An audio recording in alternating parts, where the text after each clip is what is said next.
Hello, welcome to the Short Story Workshop. My name is Matt Bowles. I'm joined by Melody Bowles and Simone King.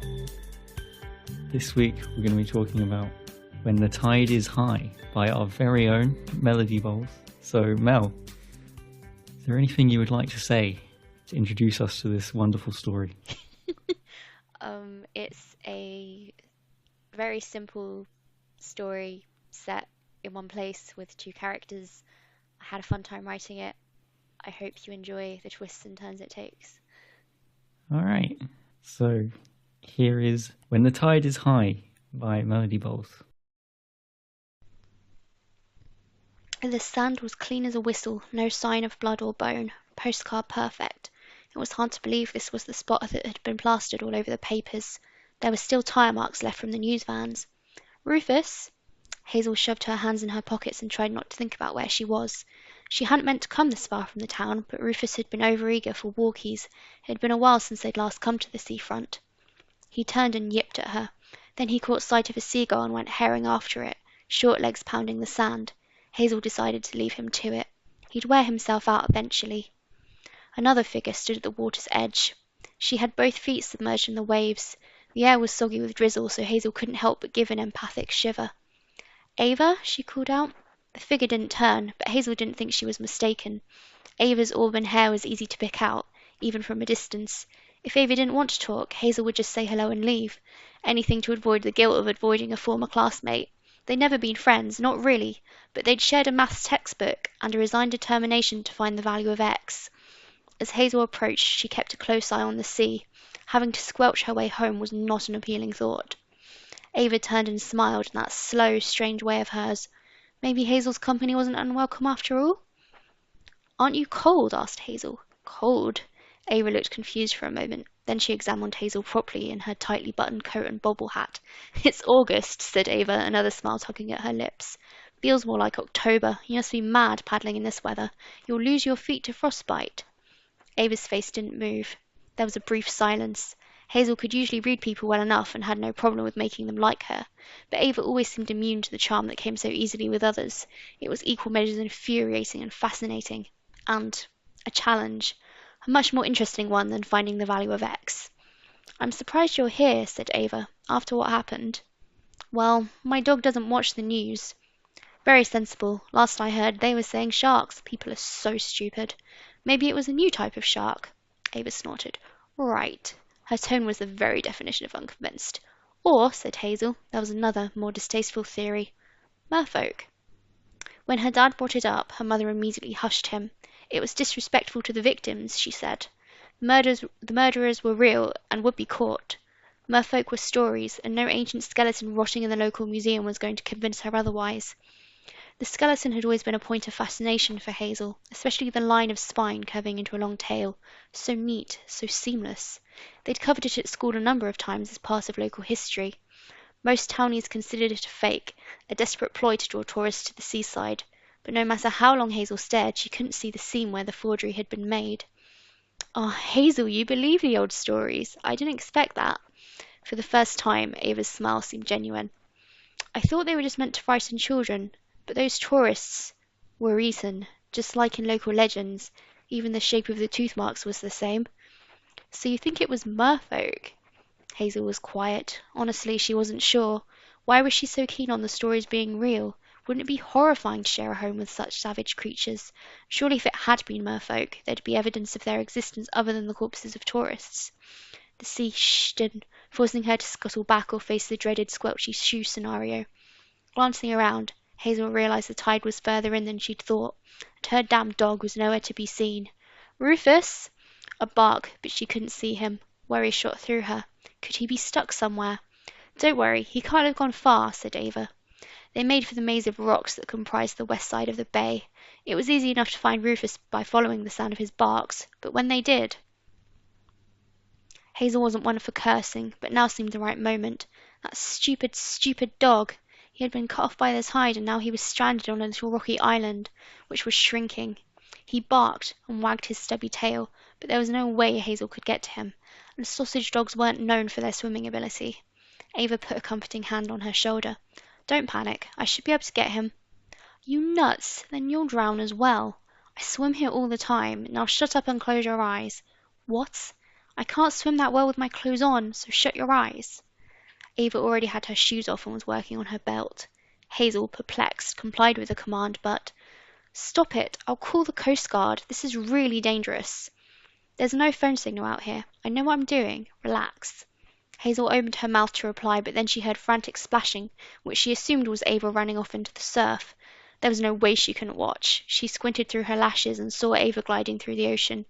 The waves closed over her, but when Hazel really looked, there was a black, finned tail rushing through the water. Hazel opened her mouth to cry out a warning, but then something about the tail and the way Ava moved clicked together. The tail and Ava were the same thing, which meant what? Ava was a mermaid saving her dog. She must be going mad. But the more Hazel stared, the more certain she was. Ava was using her tail to move through the water. She could see it, the distinctive shape. Two fins on the end, just like pictures in books. Hazel closed her eyes again. She needed to think. She needed for the world to rearrange itself in a way that would make sense. Ava was a mermaid. The tourist had been eaten, possibly by merfolk. Did Ava eat tourists? Was she going to eat Rufus as well? When Hazel opened her eyes again, Ava was walking through the surf, on legs. There was no tail to be seen. Rufus was thrust into Hazel's arms. He licked her face, obscuring her view of Ava pulling her clothes back on. Her hair dripped down her back. He wasn't that far away. "Ava, you're—" Hazel knew the words she needed to say, but her mouth wouldn't say them. Rufus gazed up at them, panting, silly doggy smile firmly in place. The water had stuck down his coat, but he seemed fine otherwise. "You opened your eyes, didn't you?" Hazel nodded. Her heart hammered. The image kept replaying itself in her mind, the thin tail flipping up out of the water as Ava swam. She wondered if she should run. Ava leaned in close to whisper in Hazel's ear. "You're lucky you're always nice to me. I might not have risked saving someone else's dog, you know." "Well, the bond between two people stuck sharing a maths textbook is no small thing." Ava laughed. "Very true. Hazel, you're shaking. You know I'm not going to hurt you, right? But the tourists, did you—" "They drove their boat through sacred merfolk water. They polluted the sea with noise and filth. I tried to warn them, but they wouldn't listen. The merfolk elders ordered the kill." "We should tell the police." "Don't be ridiculous. Merfolk are not bound by human laws, only the brutal laws of the sea. The tourists put themselves in the middle of the hunting ground. They became prey." "And you, am I prey to you?" "Not unless you trespass where I hunt my meals." Hazel's head spun. "I don't know what to do with any of this." Ava smiled again. Was it Hazel's imagination, or were her teeth very sharp-looking? "Thank me for saving the dog, then go home and forget about it." "But if you exist, the whole world is different." "Not really. Think about it, Hazel. How can you tell who's human like you or merfolk like me? You can't. This town is ours as much as it is yours, the same as it's always been." Hazel's family moved to the seaside when she was 9 years old. They'd had a special assembly on beach safety. Don't swim in areas with red seaweed. Don't follow the sound of singing. Don't follow a stranger into the sea, or you'll never see land again. Don't swim in areas with red seaweed. Don't follow the sound of singing. Don't follow a stranger into the sea, or you'll never see land again.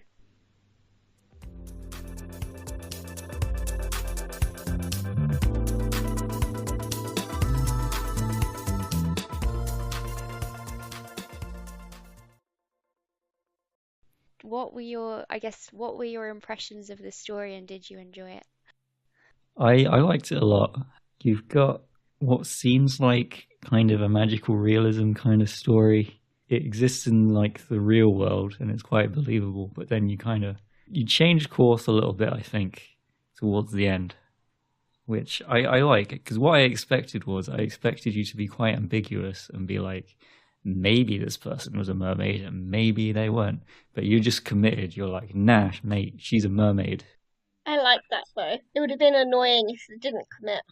Yeah, I think so too. I think it definitely changes the tone of the story quite a lot, and the ending ends up feeling almost like friendly and nice. I like the idea of magical realism in that it's about, I suppose, finding the magical in the everyday scenarios. It's been a while since I read any. I think I read When God Was a Rabbit, which was sort of like that. But yeah, I like the idea that there's all this hidden magical stuff going around in your everyday life. And for me as well, there's always been something kind of magical and mystical about the sea.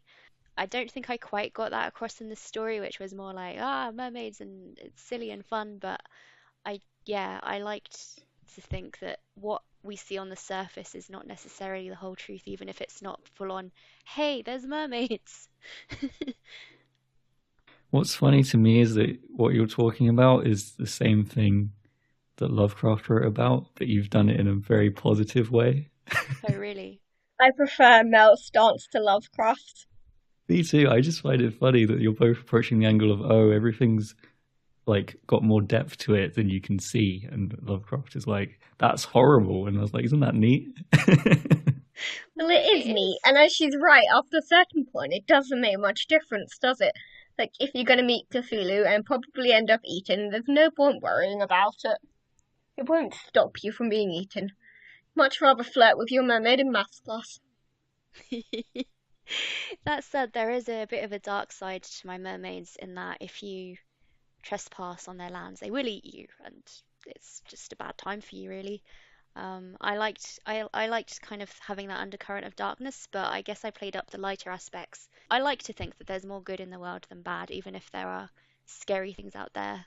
They have some kind of guiding principles, and if you leave them alone, they'll leave you alone. I like that positivity that comes through in your writing. It's interesting because there are certain points where the tension really comes across and like the sense of that something dangerous could happen and which in my writing, let's be real, probably would happen. But then in your writing it turns into quite a positive experience and it actually works really well. Like there was one specific moment that I picked out on. There's that bit where Arva leans in to whisper into Hazel's ear and she's like, "You're lucky you were always nice to me." And then she goes on to say, "I might not have risked saving someone else's dog, you know?" And it's at that point you'd normally in the story expect her to say something like, "I might have eaten you otherwise," which kind of acknowledges the danger of what she is. But you just go completely the opposite way, and it works really well because it's somewhat unexpected. Well, I'm glad it was a bit of a surprise to what you would expect. I suppose I like that she's dangerous, but she chose to do something good. Even though she doesn't know Hazel very well, they obviously had a bond because they were forced through maths together. And I can tell you, if you've suffered learning algebra with another person, that bond never leaves. Even if you meet them years later, you'll be like, ah, yes, you'll have like a bond of survivors. Not that I'm talking from personal experience or anything. Not at all. Doesn't come across at all. Now, I was in my maths class, I was always second in command. I'd let the other people figure it out, and then I just pick out the parts where they made mistakes and be like, "I think you meant x equals 3, mate." And they'd be like, "Oh yeah, good job, you're here, Matt." And I'm sure it wasn't annoying at all. Oh dear. There were other people who'd always work it out quicker than me. So I suppose that little detail I thought was important, and the basis for their relationship came from something I felt in real life. It was very grounded compared to the mystical elements of what was going on. It fits the story well because it's so realistic and believable. Yeah, we might not have all have met mermaids, but we've all struggled in maths class. Or some class, even if not maths. It's very YA as well. I was definitely, sometimes I don't really think about, I suppose, what level I'm pitching my stories, but for this one, I was definitely going for a young adult thing, even though I think they're like probably old enough to be at college rather than actual school. But I was going for that kind of vibe rather than, I guess, new adult or adult fantasy. Because as much as I like to think I'm totally original, it uses lots of cliches as well. I cringed when I opened it earlier and realized that my first line was a cliche. I was like, Mel, why did you do this? You know what? I thought the same thing when I read it, I'll admit. I really liked your opening. I love that it jumps right in media res and like right in and immediately sets the tension. Like it's the perfect image of this beautiful beach, and then us immediately knowing that something bad has happened, even if we don't know what it is. It would be a lot more interesting than her just walking down the beach thinking about what had happened. Like you tell a lot in a very short period of time. Yeah, I think that's one of the important parts about this story. It's so like economical. It's all one scene. You don't really break anywhere. There's like mini flashbacks, but it barely counts. And it's really quite short, but you do quite a lot in that space. And if it were me, I would have written it longer. I would have had a lot more build up to the reveal at the end that she's a mermaid or whatever, I'd have lots more stuff going on where you're like, something seems weird, but you're not quite sure what it is. And I think that would have been a very different story. And it's interesting to me that you chose to do this really short, condensed version. Some of that does come from the fact that the first time my first draft was written to a word count limit because I wanted to enter it into a competition. But I don't like writing stuff that doesn't feel, I suppose, complete. So I just wanted to tell something that felt like a whole story, even though I only had a really short amount of words. Although somebody did say when they read it that, hey, where's the rest of it? And I was like, no, it's just a short story. I did think that the ending was very abrupt. Like, I don't think it needed much more, but I think I would have added, like, maybe 1 or 2 lines just to wrap it up, because you're leaving it on something, I guess, old, or something that happened a long time ago, but something that's also new information to the reader, but you act like it's something that the reader's been told before. So it's kind of a zoom out from the actual situation and her reaction, so it doesn't quite wrap up the conversation between the two of them to me. Yeah, I think that's Literally, I think all you'd need is thank you, Hazel said, for saving the dog. And by the next time she'd returned to the beach, the tide had washed away even the tire marks. Just something like that, and I think it would have been spot on, perfect, done. I think you could perhaps even just end earlier. I mean, I quite like the ending dialogue. This town is ours as much as it is yours, the same as it's always been. I think you could end on that. That too, good point. I think I might have originally ended on that, and then I added a bit, and I don't remember why. It feels like you had this little bit of backstory and you didn't really know where to put it, so you put it at the end. It would fit in earlier if you wanted to include it. Yeah, that might be a good idea, actually, and then it would make more structural sense. For example, you've got the so you think it was merfolk. That would be a good time to fit it in, that they'd had a induction when she first got to the town, and then continue as you were. Yeah, okay. But yeah, otherwise your pacing was spot on and worked very well for me. And as you said, it's quite a simple story, but I think the point of tension works really well. It's simple but effective. The idea of it is that you're supposed to have a character do something like that to make you like them. Yeah, it's the pet the dog trope. Yeah. So I just went for it. I did not hold back. I was like, yeah, there's going to be a literal dog that's going to be saved. I don't know. I like dogs. I did know that and laughed just slightly. I was going to ask if you were aware of the trope if you didn't bring it up. No, I'm aware of it. I just thought it was cute, and I haven't seen it. I guess maybe because it is a trope, not many people do it straight anymore, and I was like, I think I want to just because. Well, another thing tropes are useful for is shorthand, right? Especially in a story this short, you can do things way quicker if everyone knows what's up. That's true. Yeah, you're gonna have very few people arguing, oh no, she should have let the dog die. I don't know if it's really there in the final thing, but originally it was intended to be a romance. There's not really enough time for it to work as a romance, I don't think, but that's what I was originally building towards. It reads like a romance. I think that's going to depend very much on who reads it. I mean, yes, to a certain extent. So I had 2 points about the romance thing. One was that I got kind of queer vibes from it, but it wasn't confirmed in the story, so I was curious if that was what you were thinking about their dynamic when you wrote it. As you said, it was in an earlier draft, so clearly it was. And the other point was that it reads like a romance in the sense that it's focused a lot more on the love interest character.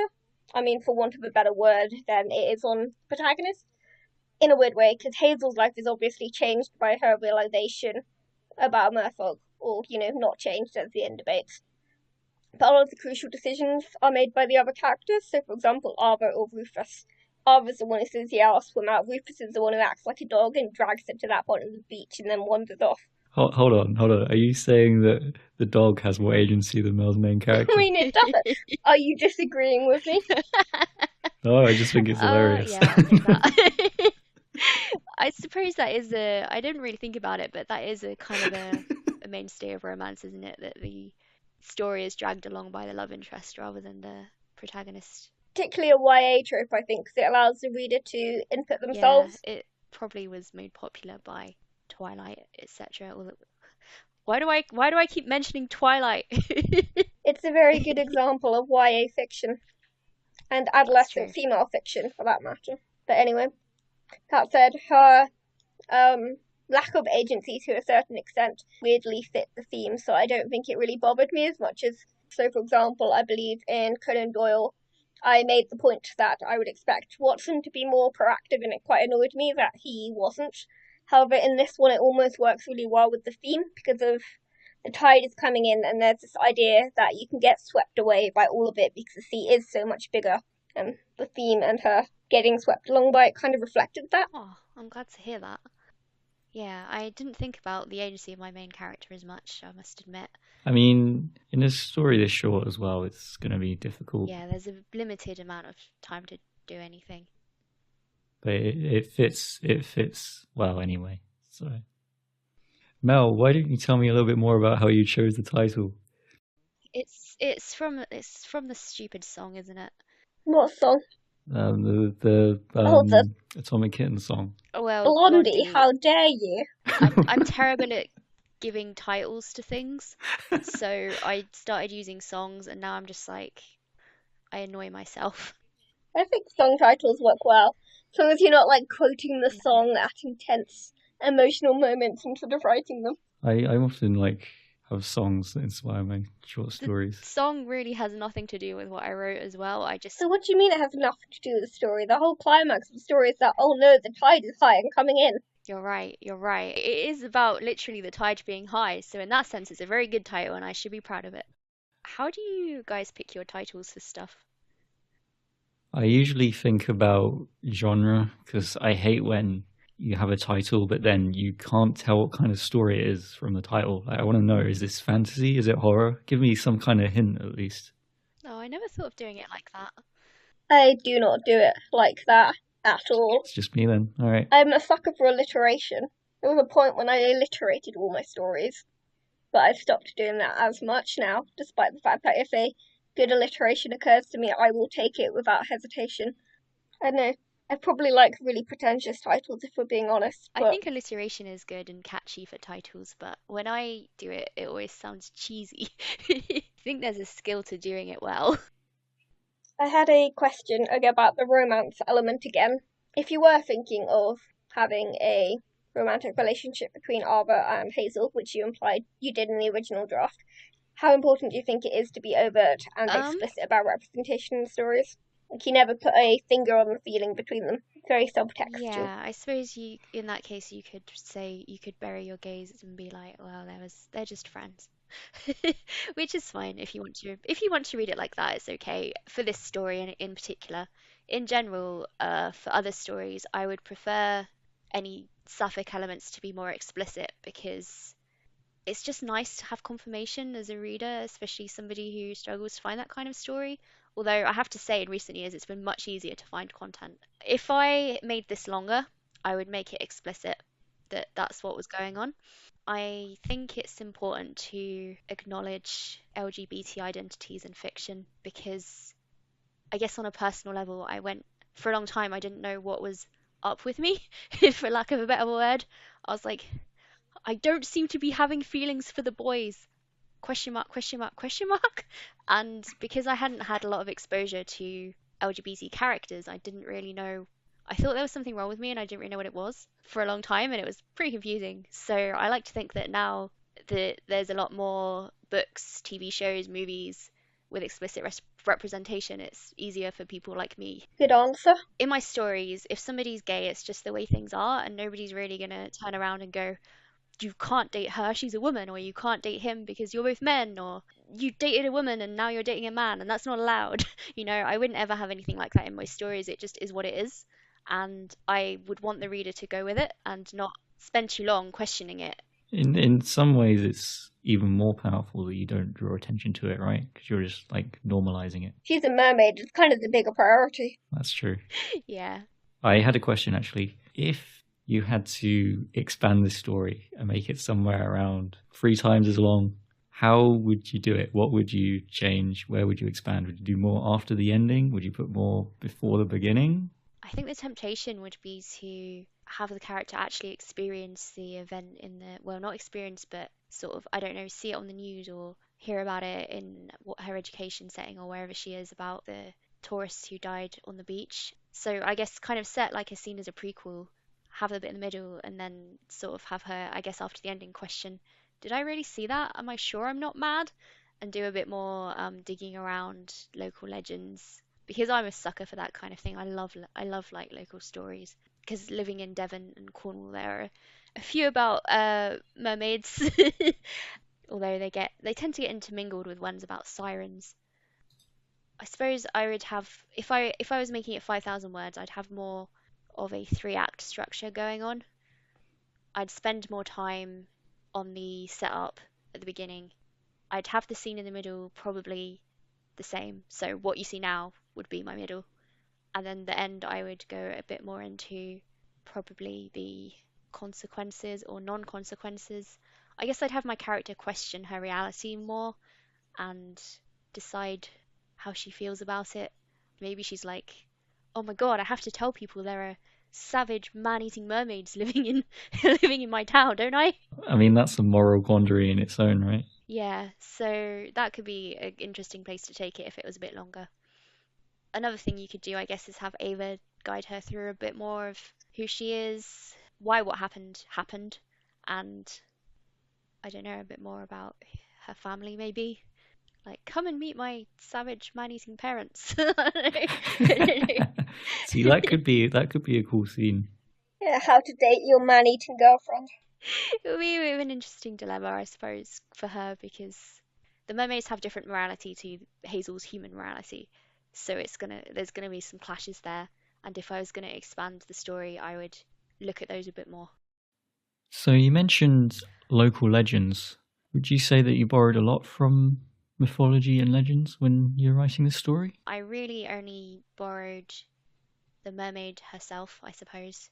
There are myths all around the world in all different countries about mermaids, which I find really interesting that all these different places came up with this same story about somebody who is half person, half fish.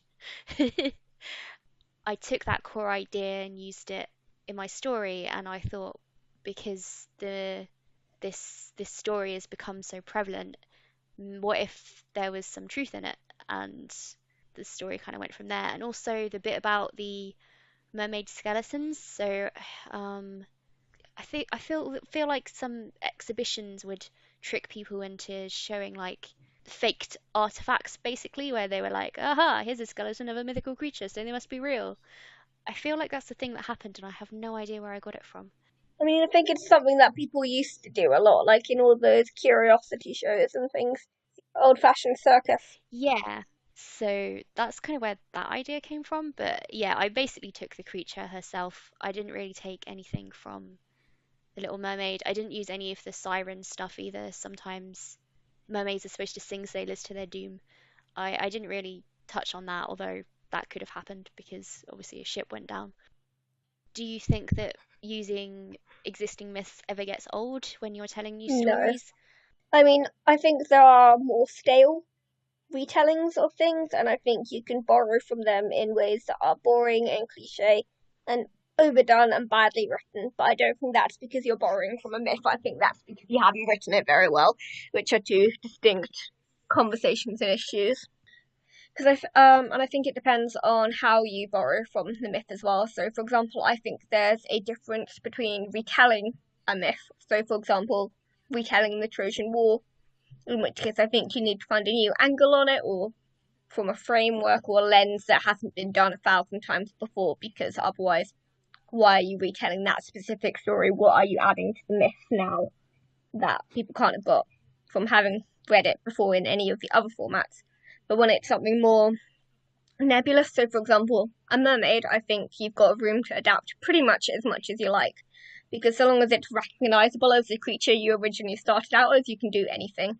I think a lot of really fantastic, interesting stories can come out of that, particularly as our view of mythological creatures, I think, changes as we go through different periods of society, because they reflect different things. Like, the most obvious example is vampires, because they've reflected so many different parts of dominant social ideology in their various incarnations. But I think that's true across a lot of different myths.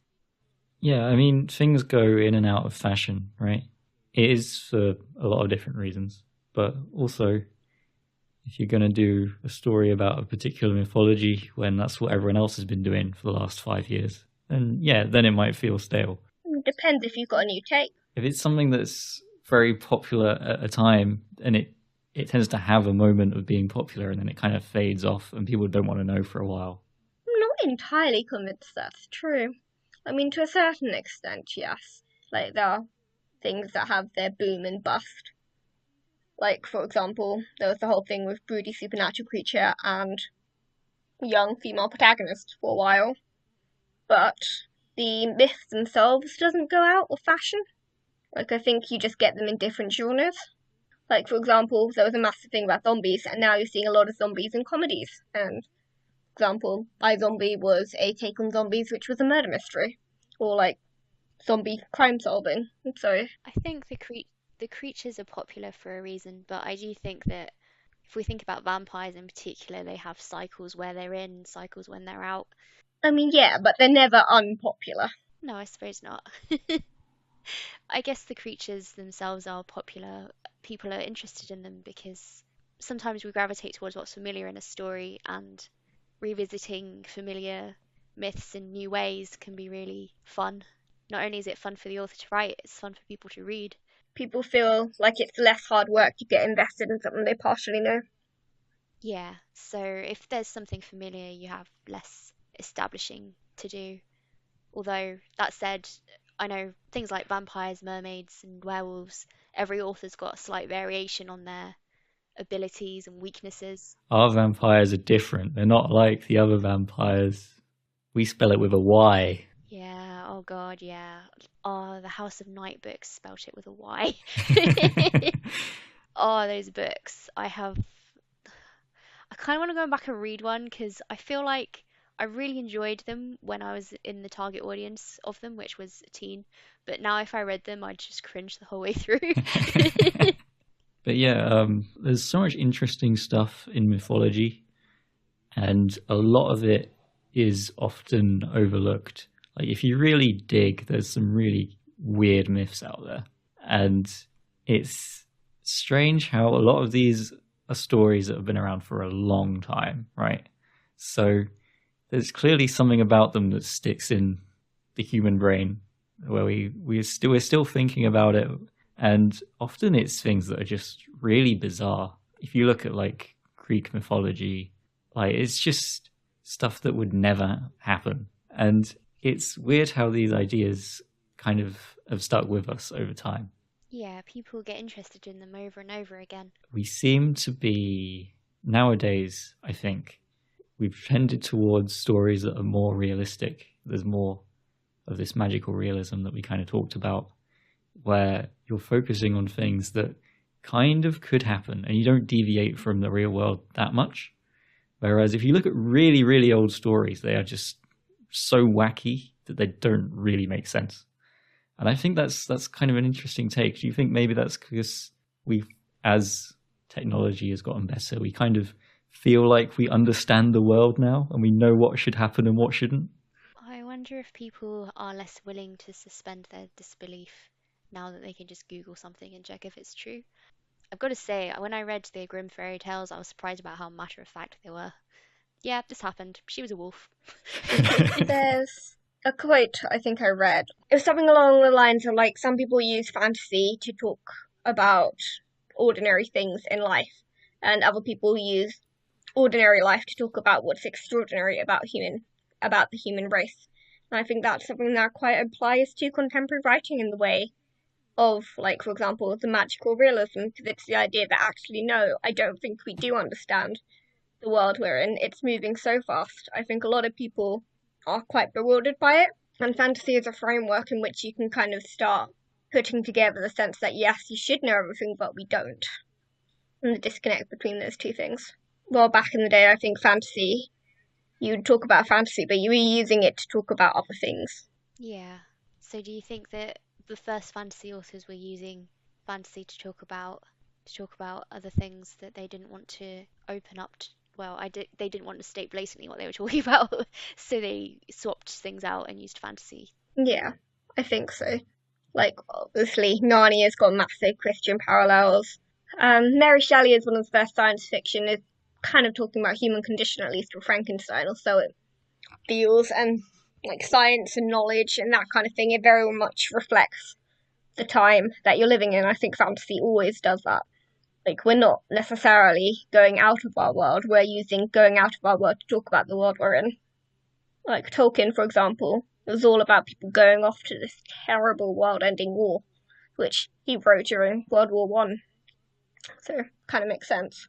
Yeah, and the myth of mermaids as well came from the fear of the sea and the fact that if you're a sailor, you're probably starving on a boat and we're probably hallucinating things. And it's like mixed with desire and danger, which has always been a popular combination anyway. The original sirens didn't whisper about like attraction; they whispered about knowledge in the Odyssey, which I think is also interesting. Oh, I didn't know that. Yeah, which is why the mermaid myth is quite interesting to me because it is something that we've come to think about so much in terms of beautiful women seducing people, when actually I think our ideas of what's attraction has been limited since the original conception of the creatures. I guess my final question is like, what are your guys' favorite mythical beasts? Which ones do you like? Well, for me, it's probably fair folk, like fairies. I know there are places with folktales, like local folktales about fae and fairy, who are probably cringing at the way I'm lumping them all together now. And I know there are different types, but like the general theme of like the fae is something I absolutely adore, and it's one I haven't seen as much of as I would like. Like the only notable example I can think of recently is Holly Black's Folk of Air trilogy. There's the Court of Thorns and Roses by Sarah J. Maas as well, but I'm sorry, they're not fairies. You're just calling them that. They've got nothing to do with the mythology. At all.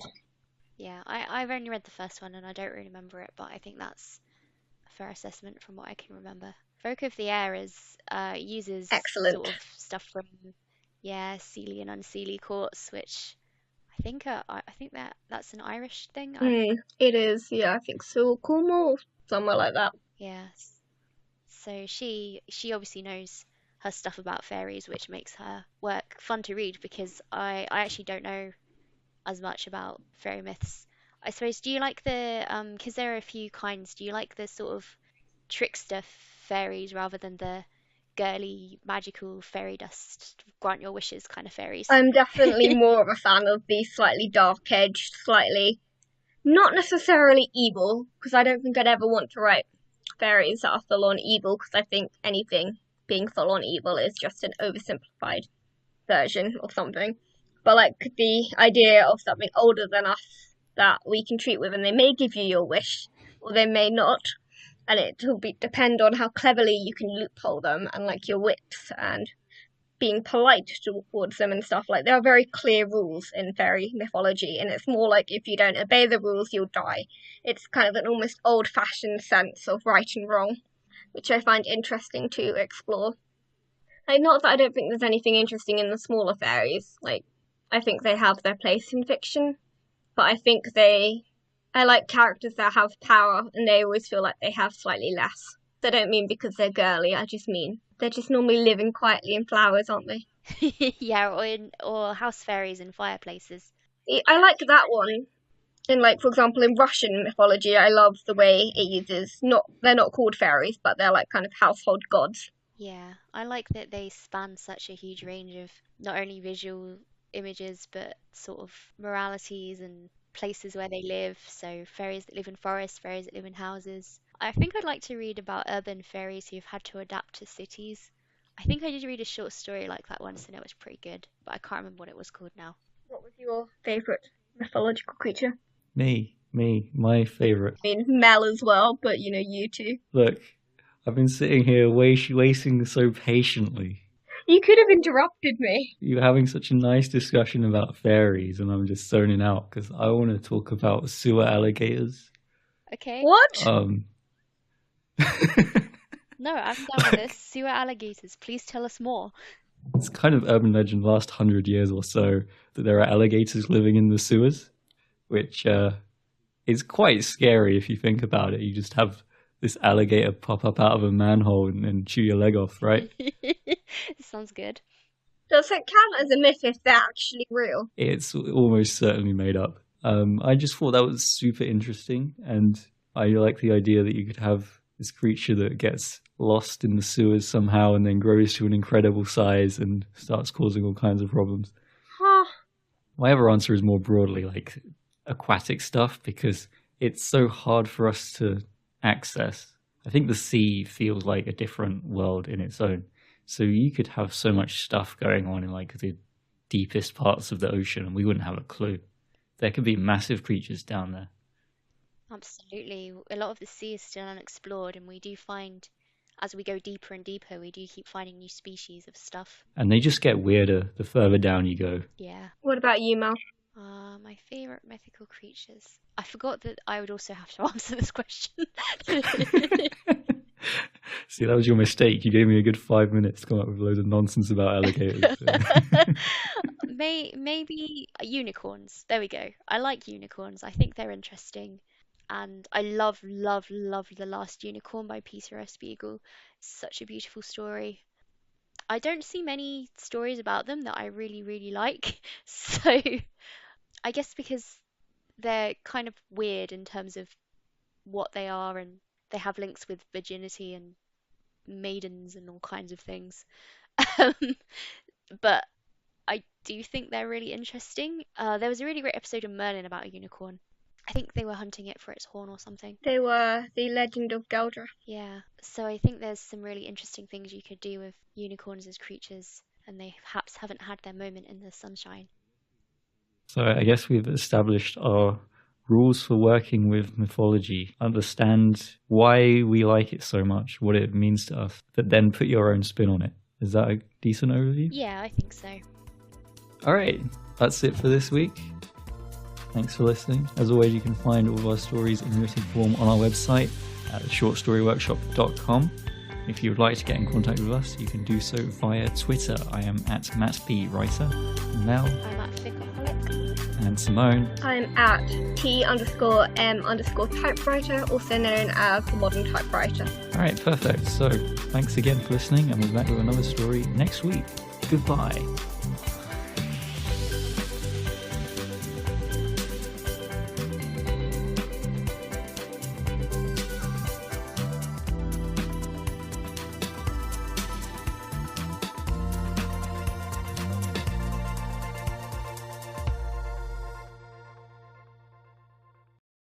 I'm not the kind of girl who gives up just like that.